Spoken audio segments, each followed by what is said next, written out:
Self incompatibility.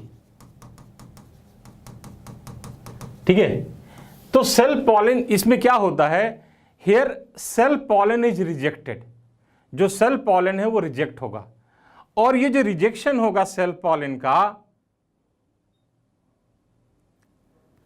वहां rejection नहीं होता है रिश्तेदार नॉन सेल्फ पॉलन का। ठीक है, प्रीपोटेंसी में। ओके, यहां पे क्या है, जो सेल्फ इनकम्पैटिबिलिटी है इसमें self pollen grain will be rejected. So here self pollen is rejected, and this rejection can take place either on stigmatic surface or in stylar region. ठीक है, या तो ये स्टिग्मा के सरफेस पे रिजेक्ट हो जाएगा, ठीक है, या फिर स्टाइलर रीजन में। तो मैंने दो चीज कहा, मैंने कहा कि आप इसको समझो पहले। जैसे मान लो ये एक फीमेल फ्लावर का पार्ट है, ठीक है, इसका जीनोटाइप S1 S2 है, ओके, और ये दूसरा है,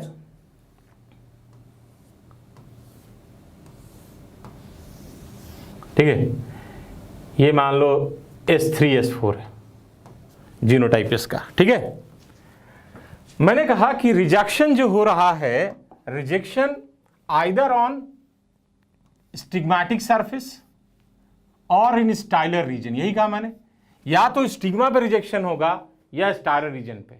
ओके, अब इसको समझ लेना, अगर आपको समझ में आ गया ना तो कोई प्रॉब्लम नहीं है इसमें। ठीक है, तो यहां पे मान लो सेल्फ पॉलन लैंड किया S1 S2, ठीक है, यहां पे भी सेल्फ पॉलन लैंड किया, दैट इज S3 S4।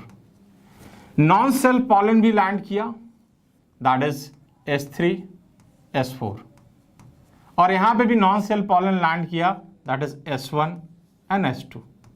ठीक है, अब हम पहला वाला केस ले रहे हैं जहां पे रिजेक्शन जो है वो स्टिग्मेटिक सरफेस पे हो रहा है।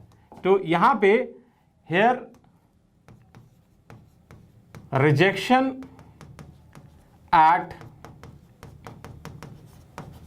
Stigmatic surface. ठीक है, तो जैसे यहां पे ये पॉलन लैंड करेगा, ये हाइड्रेट होगा, ये सर्टेन केमिकल्स को रिलीज करेगा, इन रिटर्न ये जो पॉलन है ये भी केमिकल को रिलीज करेंगे। ठीक है, अगर ये सेल्फ पॉलन है, if this stigmatic surface recognises it as a self pollen, तो क्या होगा, there is formation of callose layer below this stigmatic surface. ठीक है, तो ये आपका क्या बन गया, कैलोज वॉल। तो रिजल्टेंट क्या होगा, यहां पे अगर स्टिग्मा पर रिजेक्शन हो रहा है तो along with the self pollen, non-self pollen will be also rejected. तो here both self and non-self pollen is rejected. ठीक है, जब रिजेक्शन कहां पे हो रहा है, स्टिग्मेटिक सरफेस पे हो रहा है। ठीक है, अब मानते हैं हम लोग स्टाइलर रीजन पे, हम कह रहे हैं कि यहां पे जो हमारा रिजेक्शन है that is in stylar region. तो होगा क्या कि दोनों पॉलन जो है वो जर्मिनेट करना स्टार्ट करेंगे। ठीक है, ये भी जर्मिनेट किया, ये भी जनरेट किया, ये भी जर्मिनेट किया, और ये भी जर्मिनेट किया। ठीक है, सारे पॉलन जर्मिनेट करेंगे। रिजेक्शन होना है स्टाइलर रीजन में, यहां पे है रिजेक्शन इन स्टाइलर रीजन। ठीक है, तो अब होगा क्या, यहां पे जब ये स्टाइलर रीजन में जाएगा pollen tube,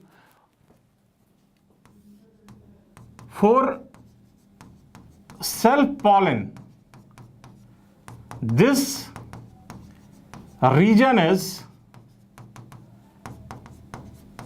hypotonic. Okay, for non-self pollen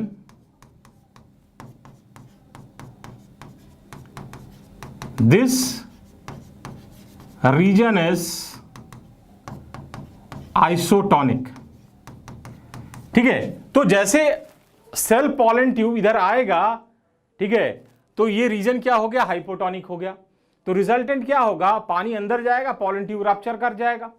लेकिन जब नॉन सेल पॉलन आएगा तो उसके लिए आइसोटोनिक है ये, तो पॉलन ट्यूब आराम से ग्रो कर जाएगा, ठीक है, और वो ओव्यूल के पास पहुंच जाएगा।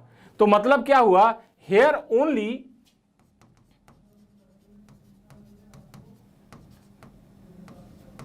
सेल्फ पॉलन इज रिजेक्टेड, जब रिजेक्शन हमारा स्टाइलर रीजन में हो रहा है।